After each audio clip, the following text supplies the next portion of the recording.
2017 was the record number for identity theft cases, new identity theft cases here in America, to the tune of 16 million new victims. That number has since dropped, according to Javelin Strategies and Research, for the year of 2019 to 14.4 million. But even then, that is a staggering but sobering number, and it is a number that we have to contend, that we have to meet and challenge face on. Identity theft in the greater context will scale as a crime, leading with suicidal identity theft, but more particularly pivoting at medical identity theft. We see that crime, or the category of type of identity theft, has too been scaling over the last years, not decreasing in terms of victimization, but rather increasing in terms of victimization, with new numbers and new statistics that are coming out on an annual basis. Specifically, cybersecurity, in terms, what are we securing? We are actually attempting and trying to secure consumer information and data. But in the context, or rather greater context, of identity theft, there are four categories, or four corners, if you will, a framework within which these identity theft crimes are scaling in terms of perpetration and commission.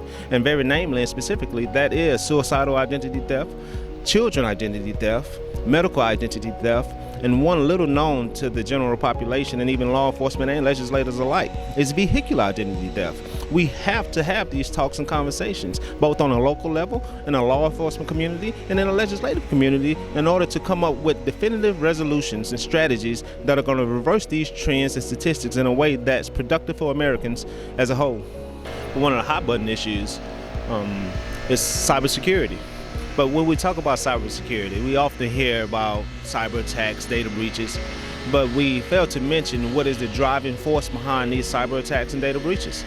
And we have to identify identity theft as that driving force and mechanism behind the need for cybersecurity and the motive for cyber attacks. For example, I like to use the analogy that if cybersecurity is the safe, then identity theft, that is consumer information and data, is the contents of that safe. And thus, identity theft as a scaling crime makes cybersecurity talks quite necessary. And in much in the same way as was the case in 2008, the time important period of the Great Recession, as it will be now in this moment of our health challenges and social challenges of COVID-19, fraud is going to scale. Identity theft in particular, we're going to see record numbers of new identity theft victimization cases that are fly off the charts because of a crime or a category of identity theft known as suicidal identity theft, and that is simply the perpetration of fraud against oneself.